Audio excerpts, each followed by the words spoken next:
Stories help us to understand the world around us. They allow us to laugh, they allow us to cry, they give us the ability to feel and provide us with an outlet to heal. Join me as I get to know some of the amazing people behind the stories that we read in order to truly discover the story that has been hidden within each of us. My name is Bre Smith, and this is the Author Push Talk Show.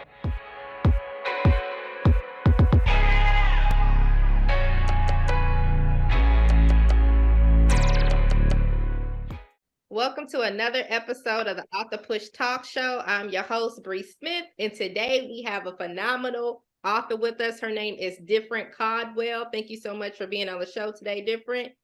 And she is going to be talking about her book, What If? A Controversial Paradigm Shift. So we are going to let Different introduce herself. We're going to jump right into this book, y'all. Welcome to the show, Different. How are you doing today? I'm happy to be here. Good morning to you, Queen. Hey to everybody out there watching. Glad to be here. Yes, my name is Different, spelled Different. I'm excited. Thank you so much for having me on here. Yeah, no problem. So can you tell the viewing audience just a little bit about yourself?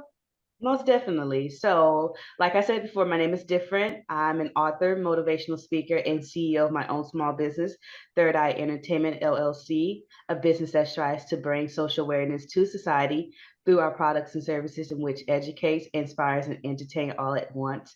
I guess a little bit about my background. I'm from Houston, Texas. I'm 32 years old. Um, I don't know. What else you want to know about me? Just ask.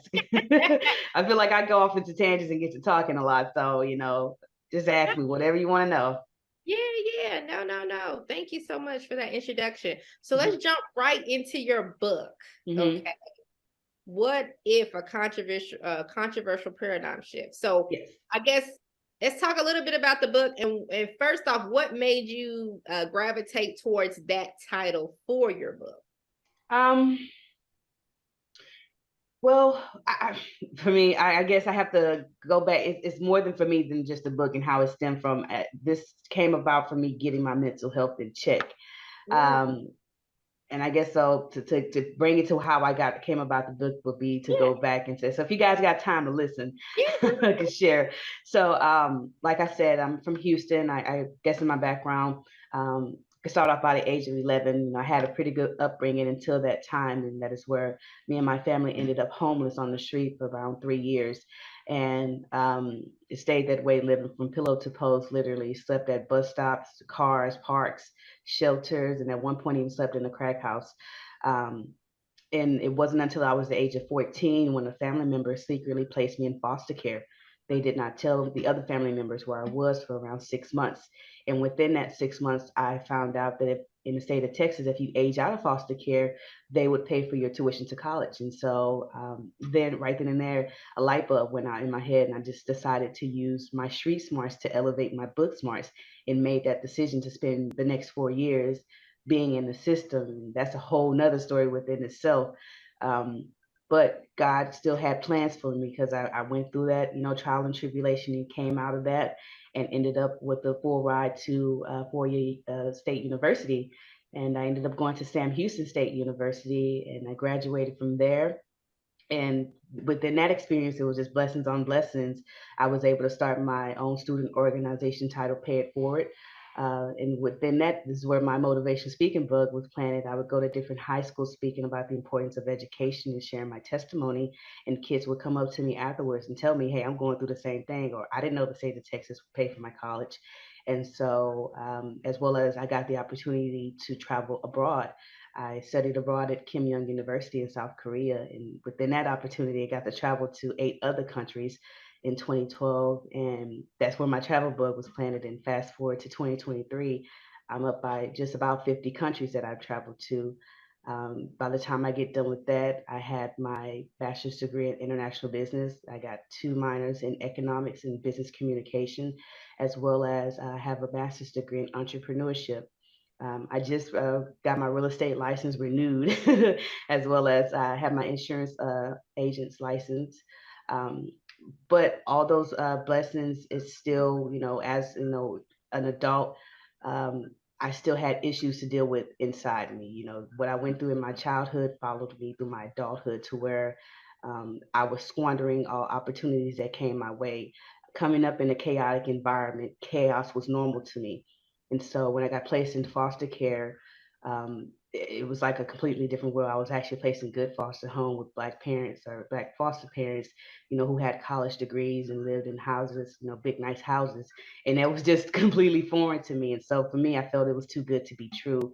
And so, my thought process was I'm the captain of my own ship. I decide to where it's time for, to sink it. And so that's what I would do. I would sabotage all the good things that came to me and that followed me throughout high school, college, and into my young adulthood, and to where I was squandering, career opportunities that came my way because I didn't feel it was good enough for me. There was one that set heavily on my mind to where I had a meeting with a well-connected person, and I just let those demons in the back of my head get to me, telling me, "Hey, you're not good enough. They're just taking mercy on you because you're a foster kid." And so I purposely showed up late to that meeting, and it just left a sour taste in that person's mouth. And years later, here I am sitting back, looking on it, regretting it, wishing, shoulda, coulda, woulda, until I had to face the ugly truth. I had to look myself in the mirror and say, whatever I went through as a child, it wasn't my fault. It was out of my control. But as an adult, it's on me to fix that problem. And Yeah. so I had to face that ugly truth and just tell myself that, although Black people don't do therapy, this Black girl is gonna go do some therapy and get her some help and get her mental in check. And that's just what I did. And so getting real with myself and talking with a therapist and being consistent about it as well is what led me to writing my book. That therapist encouraged me to get back into journaling, and that's where it started. And as well as being stuck in the house for the pandemic, couldn't go anywhere, and so that fed into my depression. And here it is, a couple of months after May 25th, 2020 happens, the day that George Floyd dies. And, he's from, we're both from Houston, excuse me, Houston, Texas. I'm from Fifth Ward, he's from Third Ward. And so his protest was right down the street from my house. And so I wanted to get involved. I wanted my voice to be heard, but when it all came down to it, I couldn't. I just felt that if I'm going to, have my voice being heard, I wanted to last longer than the protest, then after I'm gone. So that is where, I started to think, pray and meditate and ask God, what is it that I can do, to have my voice being heard that's going to catch people's attention as well as put me on the map. And slowly but surely, he started showing me, little things here and there. I was watching the movie A Time to Kill, one with Matthew McConaughey and Samuel Jackson. And towards the end, I don't know if any of you seen this or not, but towards the end, when he's giving his closing arguments, and he's asking these questions, what if, this little girl was beaten and raped? And then he asks that question, what if she was white? And, that shocks them. And so that's also where the inspiration stemmed from, just asking these questions. What if, this happened to you and your people instead of mine? And what if this was still happening to you and your people? Would you be okay with it then? How would you feel about it then? Was it justified? And if not, then why would it be justified for it to happen to us and not to you? And so the way that I've constructed the book is, Hang on one second. Hang on yeah, one yeah. second. I want to you said a mouthful, okay? I know I talk a lot and fast. I love it. I love it because I'm gonna break it down just a little bit. So, like, Yes. I love how you talked about because I think we shared our stories before, but I grew up in an abusive household. Yes. And so carrying that childhood trauma into my adult years, Mm-hmm. around 2020, around that time where it was like, okay, I got married, and then it was like, oh man, now I'm having to face reality of, okay, not only this relationship, but I'm also having to come face to face with myself and the ugly truth about myself, and not realizing that the childhood trauma. So I believe in that. I'm all for Black people, especially us, because Yes.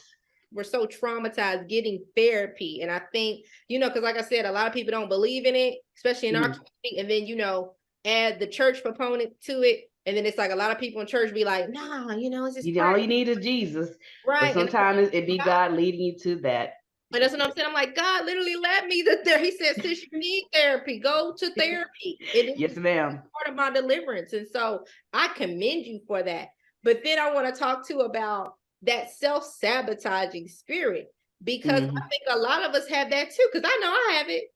You know what I mean? Like where you will sit there and just squander opportunities, be like, oh man, and then like you said, it's almost like a condemnation will come upon you to the point where you feel like, oh man, and you beat yourself up about it instead of just being like, you know what, that's a lesson learned, and let me move forward and let me keep trying.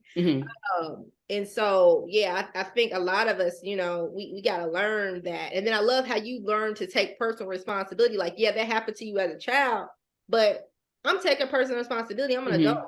I can't allow this to affect me. And so I love that. I feel the exact same way as that. So I was like, man, since you hit on some really good points, but then I love it too. Like I said, when you talked about how in this journey you were able to write your story, right? And even asking those questions, what if? Because you're right. If the tables were turned, how would you feel? And I don't think our white counterparts really have that, they truly understand that. Some think they cool and some of them think they know. But I'm like, no, you don't know the real story. Right, you know what I'm saying? They may experience it a little bit if they have a Black child, you know what I mean? But even then, some of them still, like, oh, like to turn a blind eye and look the other way. Well, they're gonna be so, and that's exactly why I've written it in this form. Is eye-catching, it's thought-provoking. It will rub some people the wrong way. But I want to stem back to what we said in regards to, coming up in that environment, in a chaotic environment, and having that notion in the Black community of, what goes on in this house stays in this house. And I think a big part of my business, well, I don't think, I know, a big part of my business with Third Eye Entertainment is that we push and advocate for mental health wellness awareness, and especially in the Black community, especially with women. And I just want to take this time to reach out to anybody out there watching and listening, and to know, and please understand that if you're going through any type of mental anguish, stress, illness, being depression, anxiety, bullying, having suicidal thoughts, please know that it is okay to not be okay, but never, ever, ever sit there and not be okay. Go get help. Go talk with somebody, a family member, a therapist, a friend. If need be, getting on medication. It's like that for some people. Picking up hobbies, cutting people off, do whatever it is that you have to do to keep your mental health in check and not go off the deep end and possibly take anybody with you. I've noticed that, hurt people hurt people. And so when it comes to, getting your mental health in check, it's not just about you, it's about saving others as well. And so for those out there that may need it or know somebody who may need these mental health resources, please feel free to share it with them. The crisis hotline number is 1-800-273-8255, or you can call or text 988, or you can text 741-741. And for those that would like to, you guys can go online and visit mentalhealthishealth.us, or you can visit 988lifeline.org. And please remember, although I am giving you guys these mental health resources, it's on you to do your own homework and your own research and find what works best for you. Because at the end of the day, you guys are the captains of your own ship, and you decide where to navigate the water, as well as whatever trial and tribulation you guys may be going through out there. Please know that this too shall pass and you will get through it. So going off the deep end is not an option. It's not worth it. So don't do it. Okay, so I digress on that. I just always want to make sure I share that piece of information with those out there. Now, going back to the book, this is exactly why I set it up in this way and in this form, is to catch those who like to turn a blind eye, is to catch their attention and make them think, hey, what if this was to happen to our people? I have it, like I said, set up in four main paradigms. I have historical, political, precedent, and hypothetical. And with the historical side of it, it's just, detailing and, like I said, an erase role reversal of all the events and historical deaths that have occurred in the African American community. So for instance, right off the bat, when you turn the first page in historical paradigm shift, you see me asking the question, what if in 1619 Africans started dealing in illegal slave trading, whereas they kidnapped millions of English women, men, and children and brought them on slave ships to America? And then you would see that provocative and graphic illustration of, white slaves in shackles and chains and being whipped by slave ship owners, and some of them jumping from ships like we did. And so it's basically, none of the things I'm saying is false. These are true events that have occurred in America. These are factual, things. Only thing is that it's just a race role reverse. It's just different skin pigmentation. It's just flipped. And so, and it's the point of the book is just to get that conversation rolling that needs to be had. And often, in my theory, when we have these conversations consistently and keep pushing for, change, or talking about, accountability and acknowledgement of the wrongdoing that's still ongoing, not just with the past, that's still ongoing. And then, in my theory, that is where we can see, systemic change over time. I'm well aware that it's, change doesn't happen overnight. It takes more than one person, complaining and moaning about the issue. It's going to take, multiple people from multiple backgrounds, not just black and white, to come to the table and have these conversations that need to be had, as well as for those, that have common sense and that are mature enough, and as well as, again, be advised that this is a sensitive content. I do have the parental advisory sign on the book. But for those that are mature enough and have common sense, be it black, white, brown, yellow, whatever the case may be, that understand between, the first three paradigms, hypothetical, political, and president, and they can make it through to, excuse me, a hypothetical paradigm. They will see it's not just about pissing people off or rubbing people the wrong way. I'm talking about unity, coming together as one, accountability, acknowledgement. I not only just mentioned, black and whites. I pay homage to Native Americans, Muslims, Hispanics, even the LGBTQ community are included in this book as well. And so, for those out there that are, mature enough to handle it, please go to my website, differenceworld.net, and get your copy of it. I often tell people, if you can't take the heat, then don't bother coming to this kitchen. But I'll switch it up and say, if you can't take the heat, still come on to the kitchen. Just get your little fire blanket. You'll be okay. Because that's the point of it all, is to have these conversations that, people like to turn a blind eye to. As well as, I also want to know, for anybody out there that may be feeling or thinking that this book is like a tool to inspire, radical black people to uprise against the white community. No, it's not. Please stop that. It's just simply a book that pushes that envelope and gets the conversation rolling.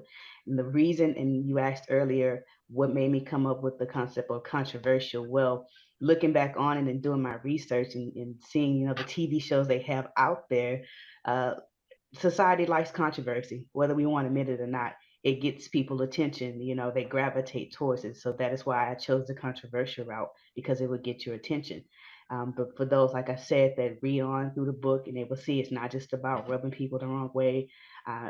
They say in writing that's that attention grabber. And so I went the controversial route to get your attention. And now that I have it, listen up. And so that's what it's all about. It's just, coming together, having that talks that need to be had. And like I said, I'm well aware that change doesn't, happen with just one person. It's not going to happen overnight. But what if, Bree, what if this was the generation that plants the seed for the next, or the next generation? I see it happening. I just don't see it happening overnight. It's going to take some time. And so that's why I encourage everybody out there, that's a part of the community, the Black community, to get this book, read it and share it with others, have the conversations, post your reviews. I'm looking to you guys, my target audience, to help me, spread the word, because of course they're not going to want to pick up the book and read it. But unfortunately, at the next protest that we have to have of an unknown Black person, I want you guys to show these illustrations, and hold them up high so they can see what it is that we are going through and what we feel. And maybe then they will start to understand. Yeah, yeah. I mean, I love it. The entire time you was talking, it was like God was downloading to me. Mm-hmm. And I don't know if you've ever thought about this, but I really see you doing activism. I feel that as well, but I feel like more of a motivational speaker, you don't just want to be because no Black activist, because the way that it is, like, for real, like, I really see you getting out there. And I don't know if you've thought about even like sharing your book with some Black activists. I thought of it. Yeah, like sending your book to some Black activists. I'm seeing you doing TED Talks. Our white yeah. Hey, speaking into existence. But no, for real, I literally can see you doing a TED Talk about this. You know what I'm saying? And from that really growing, and I even see you like on TikTok. I don't know if you got like little TikTok reels. I'm learning it. yeah, but like literally getting this out, because I really feel like this needs to be a part of the conversation. Yes. And I feel like this is the other side of the activist part. And I know you say a motivational speaker, but I'm telling you, I really feel Black activists. Yeah. You Okay. know, pray about it, think about it, meditate on it. But Yeah. I Hey, really, who knows? If it's in the cards for me, definitely. yeah, I really see you doing that. I'm telling you, because this Yes. book, like, when you were describing it, I'm like, people do need to hear this book. Hmm. Like, people need to hear this book. And like I said, even if you're not going to be like the activist, like if you could just get it out to some Black activists that are prominent in the community, you That's a know, good idea. so that they can start talking about this book and bringing this into conversations. I know a guy I interviewed last year, actually here in the DMV. He has a company called Truth Be Told, and Mm-hmm. uh, he talks about Black history, right? Like the facts Mm-hmm. of African Americans here, you know, what happened during slavery and things like that. Powerful story. Didn't even know half the stuff that took place in the DMV. But like Mm-hmm. connected with more people like that, and even in the African American Museum, you know, like really just getting it out, like pushing. Yeah. I Oh really, yeah, definitely. I really see that being a part of the conversation. Definitely. And thank you for that. That's like you playing the bud in my ear. See, now I got to go get online and search Black activists now. Thank you. You're welcome. No, for real. I love it. I love it. I love it. So what's some next, like what are your next steps? Like what do you plan on doing? Well, Book I've or your been doing business? some speaking events, virtual speaking events right now, as well as building and dropping vlogs for my YouTube channel. Right now, I'm trying to build up subscribers to my YouTube channel. With that being said, you guys, please go to my YouTube channel and subscribe. Difference World YT, come and learn. Um, I like to think of myself as an eclectic woman. I'm not just about, talking about systemic racism and pushing for social awareness. Like I said, with Third Eye Entertainment, we're all about entertaining, educating, and inspiring. So when you go to my YouTube channel, you'll see I have a content schedule. I do motivational vlogs, social awareness vlogs.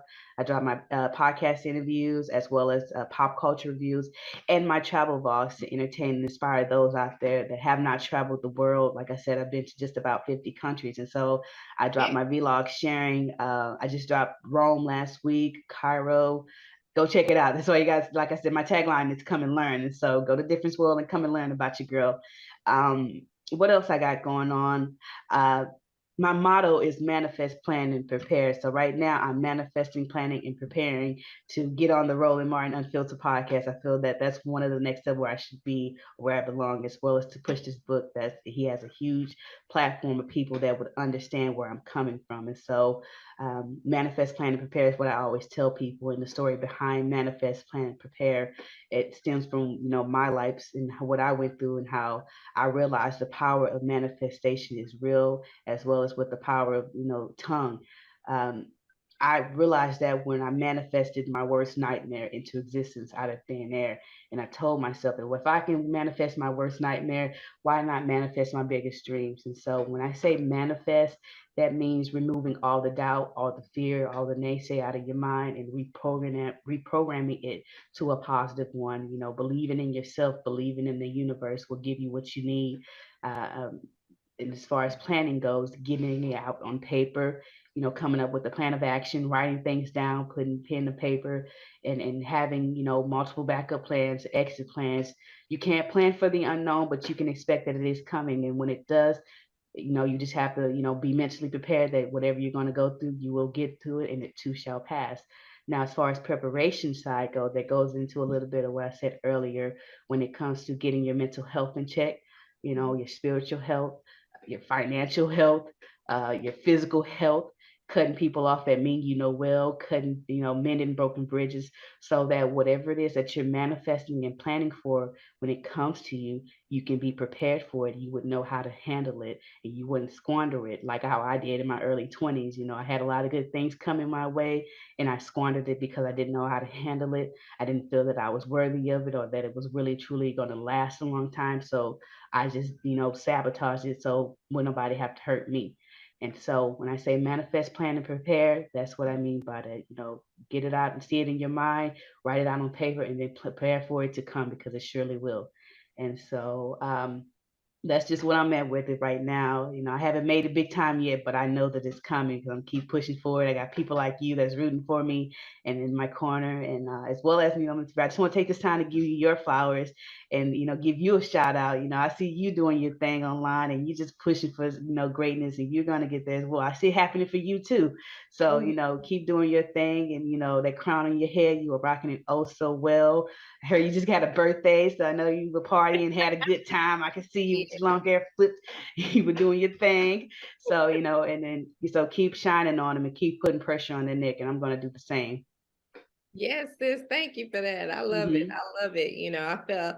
I wish more of us would learn to come together. Yes. It's like we got so much, what I'm saying, hate out there from the world. What I'm saying? Yes. We got to learn to love each other. You know what I mean? And in reminding each other that we're kings and queens, and as well as that's why I put salutations when it comes to our people. Always yes ma'am, no ma'am, because there was one point in time in history, we didn't get that respect that white people automatically get. At one point in time we were considered dog food, and so or a 20-year-old white boy back in the day can get away with calling a 60-year-old black man boy, and so with our people it's given automatically. Even if they don't give it to us, we need to give it to ourselves and remind ourselves where we come from. We have bloods of kings and queens running through our vein, and let us not forget it. So again, I just want to thank you guys so much for having me on. I truly appreciate it. You guys don't forget, go to my website, differenceworld.net. You can check out all my other social media handles, my Instagram, my Twitter, and I'm learning IG. I'm learning TikTok, so I'll be on there shortly. But definitely go to my YouTube channel and subscribe. That's where I'm at most of the time. Difference World YT. Come and learn. As well as don't forget to go to my website, differenceworld.net, and get a copy of my book, What If? A Controversial Paradigm Shift, and please leave me reviews. I definitely appreciate all the love and support. Thank you, Ms. Bre, for having me on the show. Big shout out to you and yours. And, like I said, keep shining and keep putting pressure on their neck. I truly appreciate it. And remember, you guys out there, whatever it is in life that you are feeling you're destined for, you have to manifest, plan, and prepare for it. And then it will surely come to you guys. Difference World. Come and learn. Amen. Well, thank you guys. You guys have heard it first. If there's any activists out there, Black activists, please hook up with Different. Yes. Get our book. Let's help spread this message. I think you need to be a part of the conversation. And once again, thank you so much for coming on today. Well, guys. Thank you for having me. Yes, girl, you are always welcome to come on the show.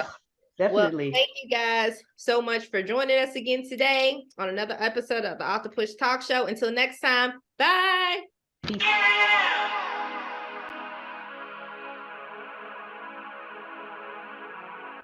Stories help us to understand the world around us. They allow us to laugh. They allow us to cry.